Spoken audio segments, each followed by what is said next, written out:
5 hal sebagai minimalis yang mengubah masa depan keuanganku. Sebelumnya, aku merasa bahwa aku suka sekali bekerja. Tidak ada hal apapun yang boleh menghalangi aku untuk bekerja.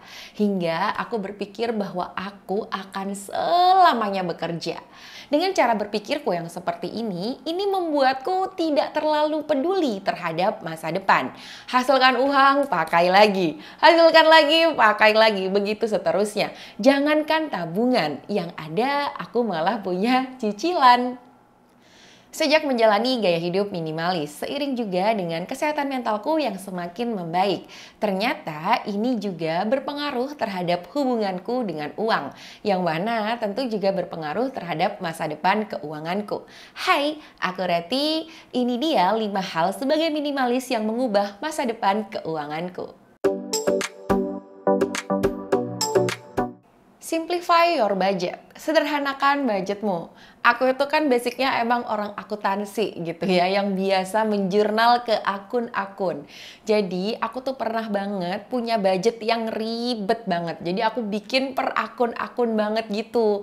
Jadi aku pisahin lah macam-macam budgetku tuh ke banyak banget pos. Nah, di sini akhirnya aku mulai sadar untuk menyederhanakan budget yang aku punya. Aku membuat budgetku menjadi lebih efisien dan mudah. Fokus aja ke pengeluaran-pengeluaran yang esensial. Aku mengkategorikan pengeluaranku menjadi beberapa bagian. Yang pertama, makanan. Jadi di makanan ini aku masukin semua hal yang berkaitan dengan makanan. Jadi mulai dari makanan aku sehari-hari, entah itu misalnya aku beli atau mungkin aku masak sendiri. Jadi bahan makanan yang aku beli untuk aku konsumsi itu aku masukin ke budget makanan. Begitu juga misalnya aku pengen jajan gitu kan ya, misalnya mau beli snack atau mungkin mau beli minuman-minuman. Nah, itu juga aku masukin di budget makanan. Begitu juga misalnya aku mau makan di luar. Nah, ini tuh budgetnya juga di makanan gitu. Jadi all things about food ini aku masukin di budget makanan. Kemudian yang selanjutnya rumah tangga. Nah, rumah tangga ini mencakup segala hal terkait rumah tangga. Kalau aku sendiri mulai dari sewa rumah, kemudian kebutuhan utilitas. Utilitas itu mencakup mulai dari penggunaan listrik. Kebetulan aku pakai token, jadi aku isi token listrik rumahku itu dengan angka yang sama setiap bulannya. Jadi biar gampang aja gitu.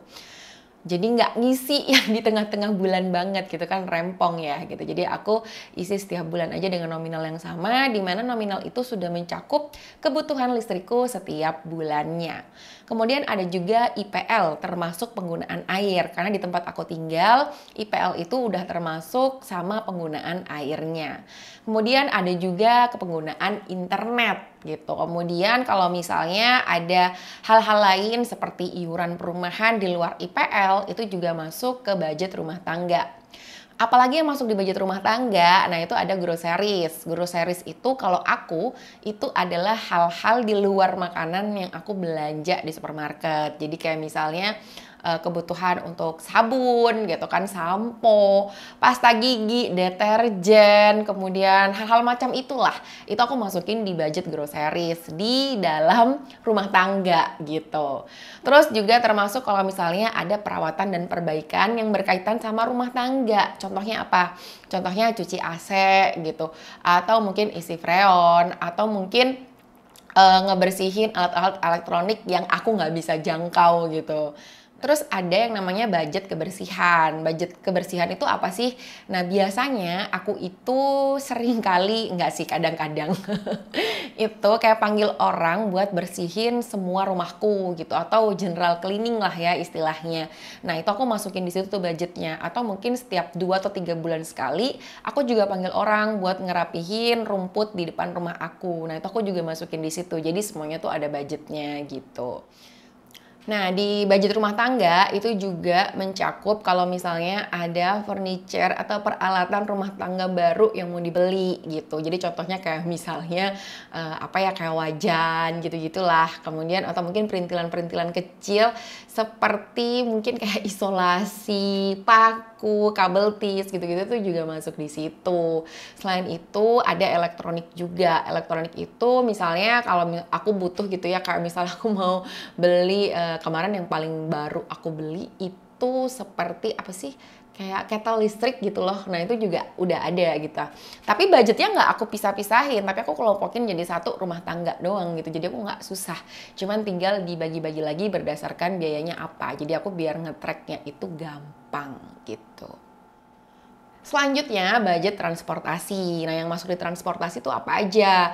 Lengkap ya, mulai dari BBM, tol, parkir, kemudian juga kalau misalnya aku ada pakai transportasi umum atau transportasi online.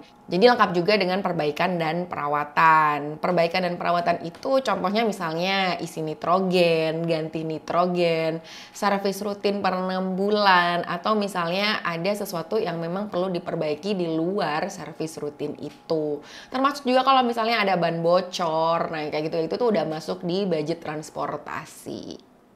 Terus yang selanjutnya adalah myself. Jadi myself itu adalah budget yang aku bentuk untuk diri aku sendiri.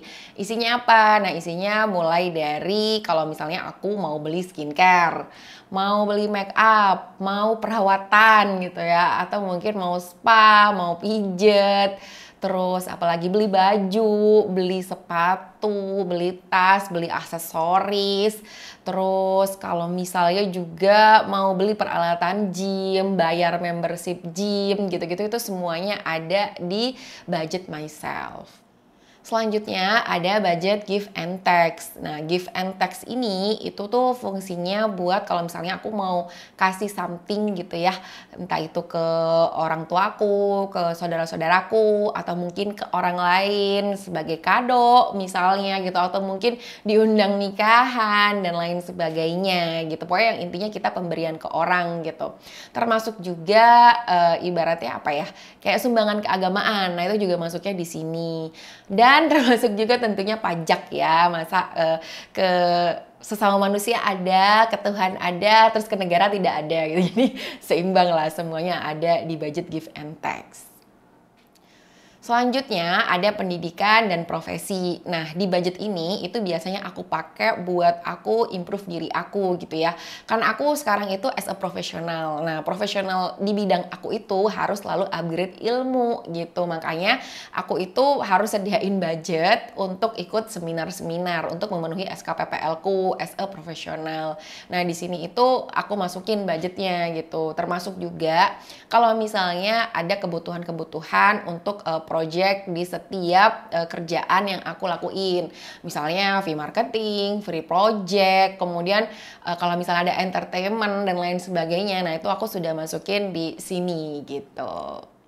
Kemudian yang selanjutnya ada entertainment. Nah, entertainment ini biasanya aku pakai buat kalau misalnya aku mau liburan gitu. Kemudian aku nonton konser, nonton film, terus kemudian termasuk kelangganan kayak Netflix, Disney, itu aku masukin di sini gitu. Jadi holiday juga di sini tentunya. Tadi udah ya.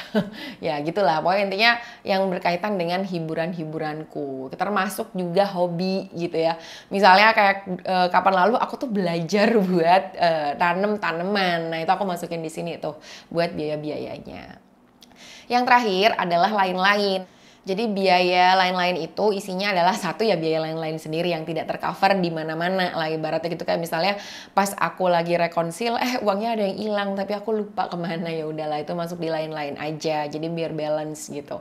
Terus kemudian ada juga biaya bank. Nah itu juga aku masukin di situ segala sesuatu tentang mulai dari biaya administrasi, biaya kartu debit. Termasuk juga kalau misalnya aku ada kerugian atas investasi. Nah itu aku juga masukin di lain-lain gitu sih. kalian nggak harus sama seperti aku gitu ya bikinnya. Kalian tuh bebas aja mau bikin seperti apa, bikin seefisien mungkin dan senyaman mungkin yang kalian bisa gitu. Yang pasti kalau bisa sih buatnya sesimpel mungkin gitu. Jadi biar nggak ribet duluan, belum apa-apa udah ribet duluan gitu kan. Makin simpel sebenarnya makin bagus. Tadi yang aku omongin itu adalah yang aku bikin dan yang work di aku. Yang mana work di aku belum tentu work juga di kalian gitu kan. Jadi silahkan lihat, cek-cek tuh budget kalian kalau selama ini kalian sudah punya budget. Kira-kira apa yang bisa disederhanakan lagi. Kalau misalnya itu sudah paling mentok sederhana ya udah, yang penting kan nyaman ngejalaninya dan ngerasa ya udah ini simple gitu dan ini yang work di aku gitu. Buat teman-teman yang misalnya belum pernah punya budget sebelumnya, mungkin bisa mulai bikin budget. Cara bikin budget tuh gampang banget kok. Mulai dari basic need aja gitu. Jadi apa sih yang kita butuhin paling minimal untuk menjalani kehidupan sehari-hari? Ya udah misalnya nih tempat tinggal, makan gitu kan, transportasi, ya udah dari situ aja dulu gitu dan sesuaikan aja sederhana mungkin, seingetnya dulu, yang penting punya aja dulu gitu. Yang kedua, kurangi kekacauan dalam keuanganmu. Gaya hidup minimalis membuatku erat kaitannya gitu ya, atau seolah bersahabat dengan suatu kata yang disebut declutter. Jadi aku tuh jadi suka merapikan sesuatu gitu loh di rumah, apapun itu gitu. Dan itu juga secara nggak langsung merapikan juga sebenarnya isi otak aku. Nah begitu juga dengan keuangan. Jadi aku tuh ngedeclutter kehidupan keuanganku. Mulai dari dokumen dulu deh gitu. Contohnya dokumen, pernah nggak sih kalian simpen nota-nota pembelian tapi nggak tahu mau diapain? Ya udah disimpan aja gitu, ketumpuk-tumpuk di dompet sampai dompetnya jadi tebel banget. Yang mana tuh nggak pernah diapa-apain juga. Ayo siapa yang juga seperti ini? Ngaku ya. Jujur aja nggak apa-apa, karena dulu aku juga begitu. Ya ampun, notaku tuh banyak banget di dompet. Padahal tuh buat apa juga? Toh pengeluarannya udah dicatat, tapi notanya tetap aku simpen sampai banyak. Beberapa nota itu yang kayak tinggal kertas putih doang, udah nggak ada tulisannya lagi bahkan. Ya ampun saking lamanya aku tumpuk. Nah hal-hal kayak gitu itu coba dilihat-lihat, dipilah-pilah. Kalau emang nggak bakal dipakai lagi ya jangan disimpan, untuk apa gitu kan. Jadi mulai dari nota-nota itu aku mulai buang-buangin deh tuh. Kemudian dokumen keuangan berikutnya kayak misalnya bukti bayar hutang gitu kan ya. Dulu tuh aku lumayan banyak kan utang gitu. Ada KTA, ada kartu kredit juga kayak gitu. Nah, itu biasanya meskipun utangnya udah lunas, aku tuh masih simpen gitu. Padahal ya buat apa gitu kan. Udah lunas gitu. Tapi aku simpen jadi sampai banyak banget rekapnya. Nah, itu akhirnya aku coba buat kurang-kurangin lah gitu. Kemudian yang selanjutnya dokumen aset. Nah dokumen aset itu biasanya aku punya kopinya tuh sampai banyak banget gitu. Kayak ini buat apa gitu. Aku punya kayak misalnya bukti kepemilikan kendaraan gitu ya. Itu aku punya kopinya sampai banyak banget. Hah buat apa?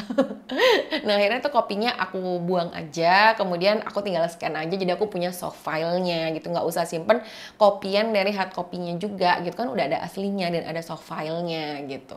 Kemudian apalagi ya dokumen-dokumen itu, mulai deh nih ke yang kayak rekening tabungan, kemudian kartu debit, kartu kredit. Sebelumnya kan aku tuh udah pernah cerita ya, kalau aku tuh sempet nutup banyak banget rekeningku.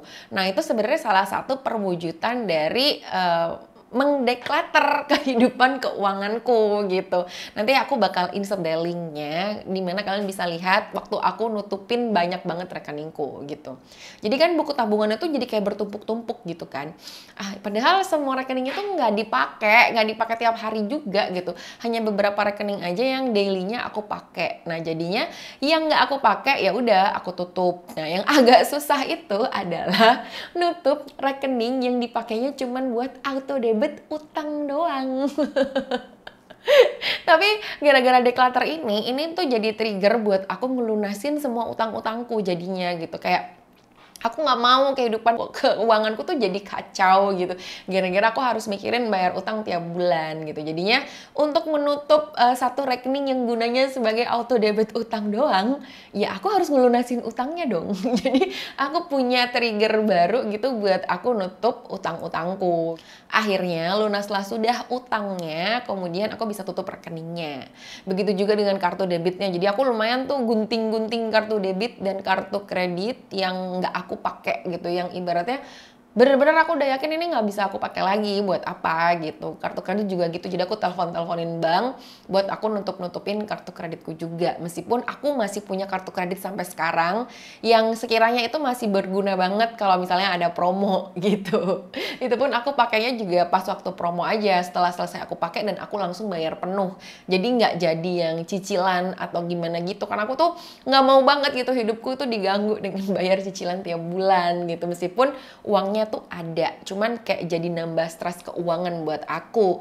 Lagi-lagi ini buat aku dan belum tentu work buat kalian juga. Jadi lakuin yang buat kalian nyaman aja. Nah, nyamannya aku tuh kayak gini gitu, dan kita tuh nggak sama nggak apa-apa kok. Nggak cuman itu juga, aku juga akhirnya merampingkan atau mendeclutter rekening investasiku. Kalau dulu tuh kan kayak banyak banget gitu. Nah sekarang itu aku akhirnya hanya memilih 3 rekening investasi aja gitu. Kayak misalnya reksadana yang tersebar di berbagai tempat, nah itu aku jadiin di satu tempat aja. Kemudian untuk transaksi saham, nah itu aku juga akhirnya cuma milih 2 tempat aja. Karena aku punya alasan kenapa aku milih 2 tempat ini. Yang lainnya ya udah aku tutupin aja gitu. Jadi kayak karena ribet nutupnya, jadi akhirnya ya udah aku kosongin aja, aku kosongin dan aku pindahin. Dan emang agak ribet sedikit sih buat pindahin portofolio investasi kita. Cuman ya udah gitu kan, nggak apa-apa bagi aku ya, lagi-lagi bagi aku ribet sekali, tapi setelah itu aku ngerasa aku lebih nyaman gitu, karena kehidupan keuanganku jatuhnya juga bakal lebih simpel gitu sih. Yang ketiga, membuat menabung dan berinvestasi menjadi menarik.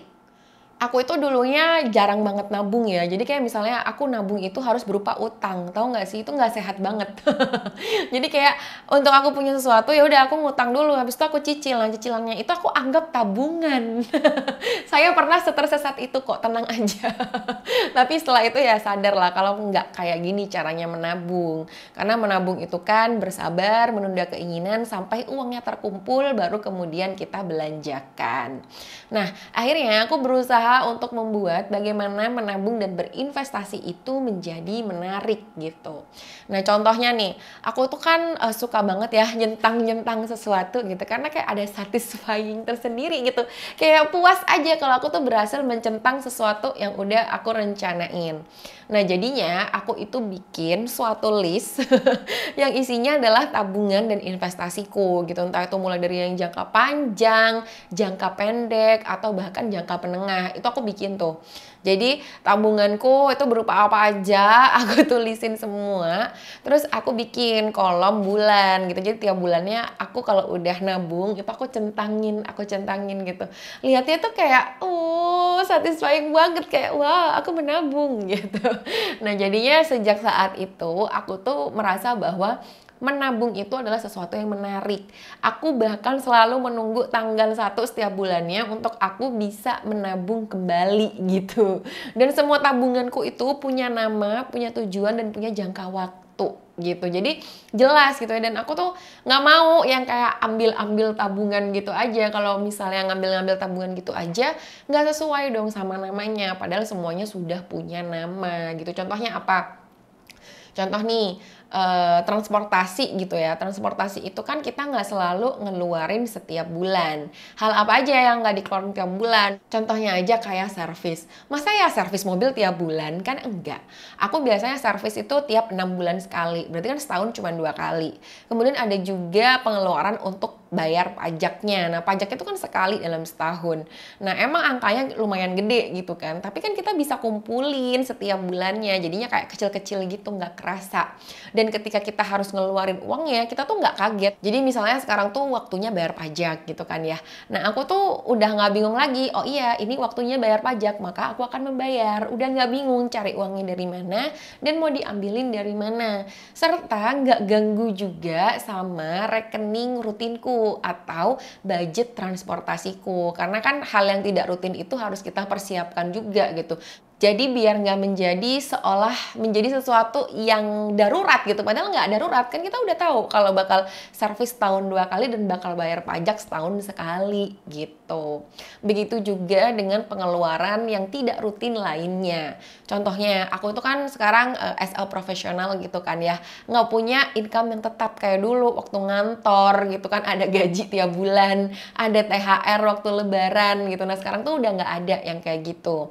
Nah caranya gimana? Meskipun aku tidak terima THR kan aku akan tetap lebaran, akan tetap mudik ya kan gitu. Kalau liburan ya tetap akan pergi liburan. Nah, hal-hal tidak rutin seperti ini itu aku juga sisihkan. Jadi aku tabungin tuh tiap bulannya. Jadi ketika masanya datang lagi-lagi nggak ganggu sama kebutuhan rutin bulanan gitu. Jadi pokoknya tiap bulan tuh aku tinggal mikir aku tuh harus punya uang sekian buat bisa nutup kebutuhan rutin bulananku plus tabungan atas pengeluaran-pengeluaran yang tidak rutin.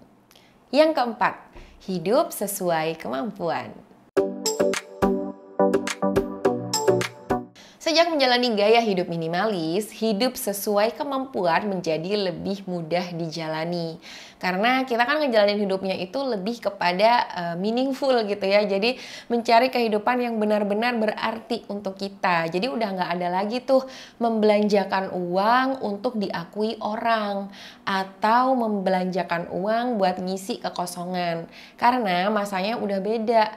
Masanya udah membelanjakan uang memang untuk membeli kebutuhan atau keinginan yang esensial. Jadi udah lebih bisa banget buat sabar, nunggu gitu ya, sambil lalu nabung sampai uangnya kekumpul dan kebeli deh barangnya. Kadang aku tuh nabung, uangnya kekumpul bahkan nggak jadi beli barangnya, itu pernah gitu. Karena ternyata, oh waktu itu kayaknya itu pas waktu pengen-pengenan doang, nggak beneran pengen. Makanya ketika uangnya udah ada, nggak jadi beli ujung-ujungnya gitu. Dan ya rugi, enggak dong, kan jadi aku punya uang tambahan buat kalau misalnya aku pengen beli hal yang lain yang jadinya pengen, atau mungkin buat nutup hal lain yang tadinya kurang kayak gitu. Jadi nggak ada ruginya orang nabung tuh, meskipun tabungannya nggak kepake, kan uangnya tetap uang kamu ya. Gitu sih. Terus aku tuh jadi punya beberapa pertimbangan panjang sebelum aku memutuskan untuk membeli sesuatu. Nah ini tuh beberapa pertimbanganku sebelum membeli suatu barang. Yang pertama, aku tuh butuh apa nggak sih sama barang ini.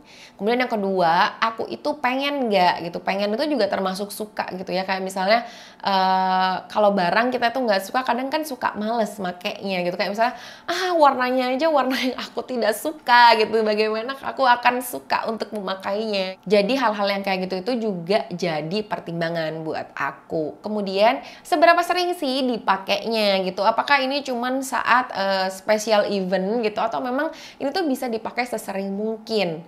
Kemudian juga mau ditaruh di mana. Itu juga aku jadi pertimbangan karena aku nggak mau nambah storage gitu loh. Ini tuh udah ada tempatnya apa enggak sih gitu.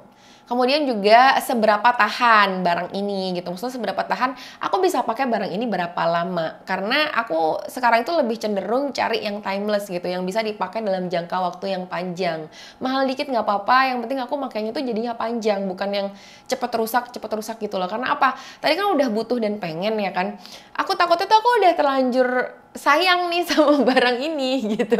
Terus jadinya rusak, terus nggak ada penggantinya kan agak repot gitu kan. Makanya kalau bisa sih dipakai yang jangka panjang gitu. Kemudian aku juga memikirkan bagaimana perawatannya terhadap barang ini. Susah nggak buat dirawatnya? Nah, terus kalau misalnya kotor, dicucinya aku bisa enggak? Aku mau enggak? Begitu juga kalau misalnya ada debu yang menempel atau apa. Nah, itu aku mikirin banget gimana ngerawatnya suatu barang ini gitu. Kemudian ada biaya nggak sih buat perawatannya? Itu juga bakal jadi pertimbangan gitu. Terus kalau misalnya udah nggak dipakai lagi, nah itu mau diapain tuh barang gitu, itu aku juga pikirin. Kayak misalnya dibuangkah, diberikan ke orang, atau dijual kembali. Nah itu jadi pertimbangan juga gitu. Yang terakhir adalah keuanganku mampu nggak buat reach barang itu. Itu kan juga penting ya, jangan sampai, tadi aja judulnya hidup sesuai kemampuan. Jangan sampai apa yang kita pengen itu di luar dari kemampuan kita. Boleh sih punya keinginan gitu ya untuk sesuatu yang di luar kemampuan, tapi kan juga tidak harus dimiliki sekarang juga. Masih ada waktu untuk kita menabung hingga kita punya cukup uangnya untuk membelanjakan barang itu. Yang kelima, memprioritaskan tujuan keuangan.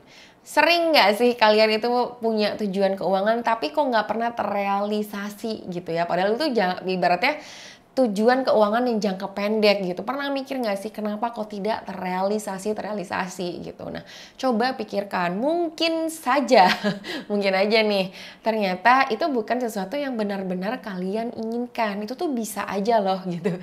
Tidak ada yang tidak mungkin gitu. Contoh nih, oh aku ingin mengumpulkan dana darurat gitu, tapi tidak pernah terkumpul. Kenapa? Karena ternyata aku berpikir bahwa dana darurat itu tidak sepenting itu. Sehingga ketika uangnya kekumpul dikit, jadi diambil lagi gitu. Pernah nggak sih kalian punya tabungan, belum juga kekumpul, tapi kamu udah gatel buat ngambil tabungan-tabungan itu lagi gitu. Kayak, sekarang lagi butuh, nggak apa-apa deh diambil dulu gitu. Kenapa coba? Ya itu tadi, karena kalian sebenarnya nggak pengen-pengen banget sama si tujuan keuangan itu. Makanya penting banget buat kalian itu mulai jujur sama diri sendiri mengenai apa-apa aja yang sebenarnya kalian pengen dan itu berkaitan dengan keuangan gitu. Contohnya, aku pengen sekolah lagi nih. Nah itu kan butuh uang ya. Nah itu bisa tuh dijadikan goals gitu. Jadi beneran yang karena kamu ingin sekolah lagi, bukan karena ikut-ikutan teman-teman kamu yang sekolah lagi gitu. Karena begitu biasanya lebih mungkin untuk tercapai si tujuan keuangan ini. Nah kalau misalnya kamu berpikir bahwa Kak aku tuh belum punya tujuan keuangan gimana ya gitu, aku tidak mau menabung deh karena aku tidak punya tujuan keuangan. Nah buat teman-teman yang misalnya belum punya tujuan keuangan, nah jangan langsung memutuskan aku tidak mau menabung, jangan ya, jangan banget, jangan terjebak pada hal itu. Jadi buat teman-teman yang misalnya belum punya tujuan keuangan, bisa dimulai dari tujuan keuangan yang ini dibutuhkan oleh semua orang gitu. Contohnya apa? Dana darurat dan dana pensiun. Ketika terjadi kondisi darurat, kamu tuh tidak bisa mengandalkan siapapun loh sebenarnya selain diri kamu sendiri. Dan kondisi darurat itu nggak pernah datang dengan minta izin gitu loh. Emang ada kondisi darurat yang, permisi saya mau datang 3 hari lagi, jadi kita bisa bersiap gitu. Enggak kan, biasanya kondisi darurat itu datang tiba-tiba. Contohnya apa?